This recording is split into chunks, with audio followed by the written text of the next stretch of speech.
la Maine, une rivière pour rêver. Sur ses bords, une falaise digne de porter un château, une enceinte de tours à rendre jaloux le roi de France qui les fit raser au niveau d'infamie.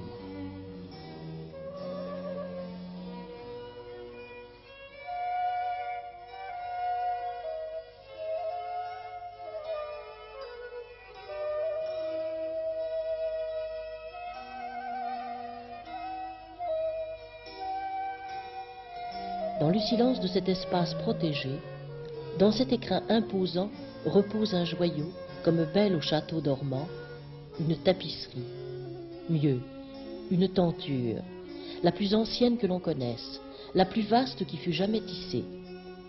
Elle fut commandée par Louis Ier d'Anjou au maître lissier parisien Nicolas Bataille, il y a maintenant 6 siècles. C'est la tapisserie de l'Apocalypse. Il n'est homme qui puisse écrire, ni raconter la valeur, la beauté, la noblesse de ces tissus. Ainsi parlait un bourgeois d'Arles, au temps où elle décorait les murs de l'archevêché de sa ville. À l'origine, 168 mètres de long sur 5 mètres de large, elle a été composée de 7 grandes pièces, en 2 bandes superposées de 7 tableaux, car le nombre 7 est le symbole de la perfection. Le bon roi René fit don de son beau tapis aux chanoines de la cathédrale d'Angers. Et jusqu'à la Révolution, il figurera dans toutes les cérémonies religieuses. Mais des temps nouveaux sont arrivés et des modes nouvelles. Ces vieilleries sont dispersées, disloquées, jusqu'à ce qu'un évêque ait l'heureuse idée de racheter ce qui en reste, les 3/4 environ, pour 300 francs. C'était en 1843.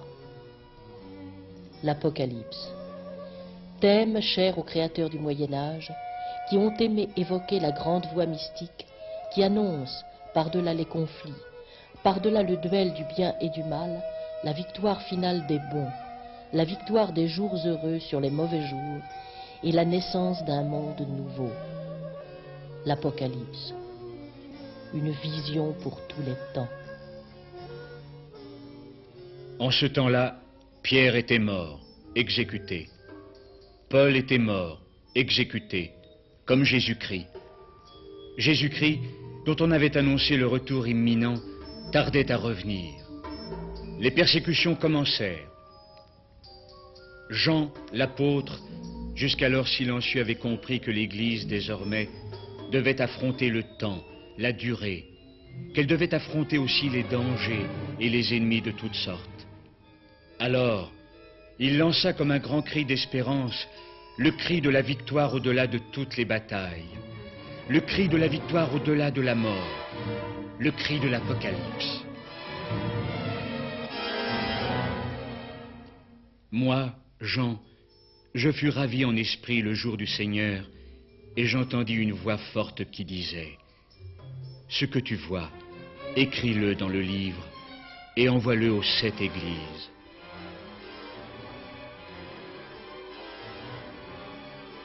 Alors, je vis le Fils de l'homme. Sa bouche portait le glaive de la justice. Je tombai à ses pieds comme mort. Il posa sa main droite sur moi. « Ne crains rien. Je suis le premier et le dernier, le vivant.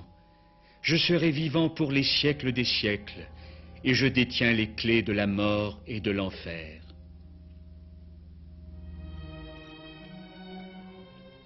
Une porte était ouverte dans le ciel. Je vis, siégeant sur un trône, quelqu'un. 24 vieillards l'adoraient.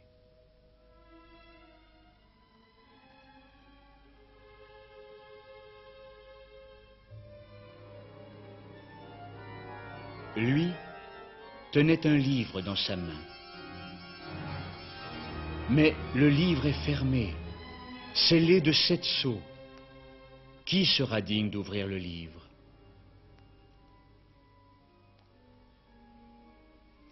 Seul l'agneau en est digne, parce qu'il a été égorgé, et qu'il a racheté pour Dieu, par son sang, des hommes de toute tribu, langue, peuple ou nation.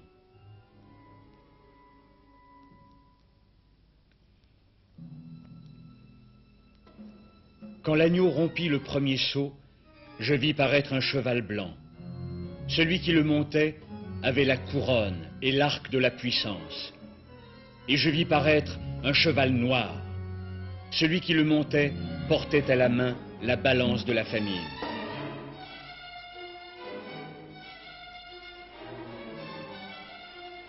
Puis un cheval de couleur livide, et celui qui le montait s'appelait Mort. Et pouvoir lui fut donné de faire périr un quart de la terre. Et je vis sous l'autel les âmes des martyrs qui réclamaient leur jugement et leur vengeance. Alors il se fit un grand tremblement de terre. Beaucoup périrent. Ils ne furent épargnés que ceux qui étaient marqués au front du signe de Dieu. 144 000 de toutes les tribus d'Israël. De la tribu de Juda, 12 000. De la tribu de Ruben, 12 000. De la tribu de Gad, 12 000. De la tribu d'Azer, 12 000. 12 000. 12 000. 12 000. 12 000. Et quand l'agneau eut rompu le 7e sceau, je vis 7 anges qui se tenaient devant Dieu, et on leur donna 7 trompettes.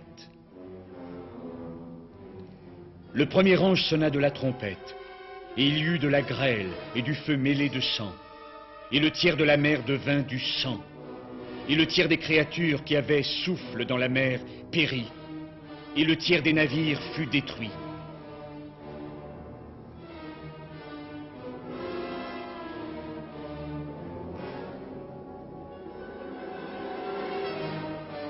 Une grande étoile tomba du ciel sur les fleuves et les sources, et beaucoup d'hommes moururent, parce que les eaux avaient ainsi été rendues amères, et furent frappés le tiers du soleil, le tiers de la lune, et le tiers des étoiles.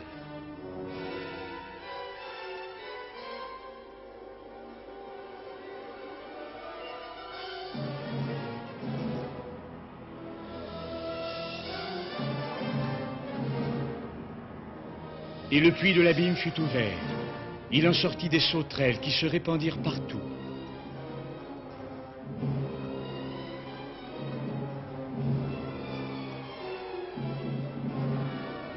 Et furent délivrés les 4 anges qui se tenaient prêts pour l'heure, le jour, le mois et l'année fixée pour exterminer le tiers des hommes. À la 7e trompette, éclata le chant des 24 vieillards. Nous te rendons grâce, parce que tu as pris en main ta grande puissance et que tu as établi ton règne.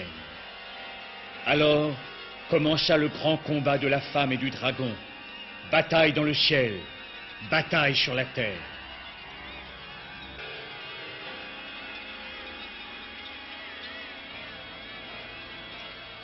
Je vis une bête qui montait de la mer. Elle avait sur la tête des noms blasphématoires. Le dragon lui remit sa puissance, son trône et un grand pouvoir. La foule se prosterna devant le dragon parce qu'il avait donné pouvoir à la bête. La foule se prosterna devant la bête à qui il fut donné de faire la guerre aux saints et de les vaincre. Alors, je vis l'agneau qui se tenait debout sur la montagne de Sion, accompagné de 144 000 fidèles qui portaient son nom et le nom de son Père sur leur front. Je vis un ange qui volait au milieu du ciel. Il disait d'une voix puissante, « Elle est tombée, Babylone la grande, elle qui a brevé les nations du vin de la colère de sa fornication. » J'entendis une voix dans le ciel, « Heureux plutôt ceux qui s'endorment dans la paix du Seigneur. »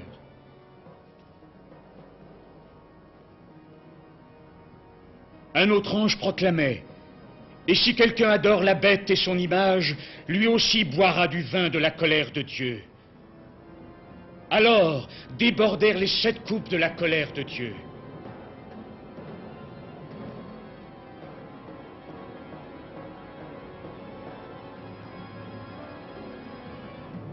Un ulcère mauvais et pernicieux atteignit les hommes qui portaient la marque de la bête et adoraient son image. Tout être vivant qui était dans la mer mourut. Les sources des eaux devinrent du sang. Il fut donné au soleil de brûler les hommes par son feu.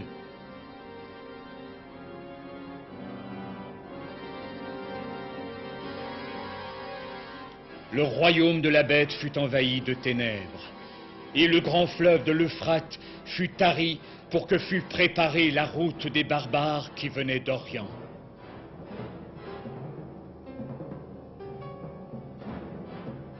Et ce furent des éclairs, des clameurs, des tonnerres, et il y eut un tremblement de terre comme il ne s'en était encore jamais produit.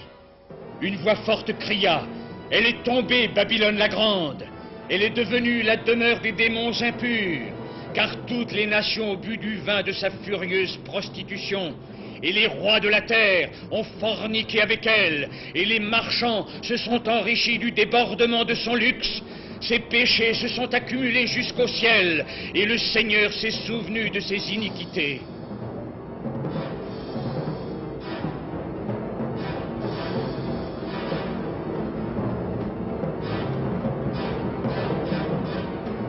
Et l'ange me dit, « Écris, heureux les invités au repas de noces de l'agneau. » Alors je vis le ciel ouvert, et sur le cheval blanc, le cavalier de gloire. La bête fut prise, et avec elle ceux qui avaient adoré son image. Tous furent jetés vivants dans l'étang de feu, tout brûlant de soufre. Moi, Jean, je vis la cité sainte, la Jérusalem nouvelle. Elle descendait du ciel d'auprès de Dieu, belle comme la jeune épouse parée pour l'amour.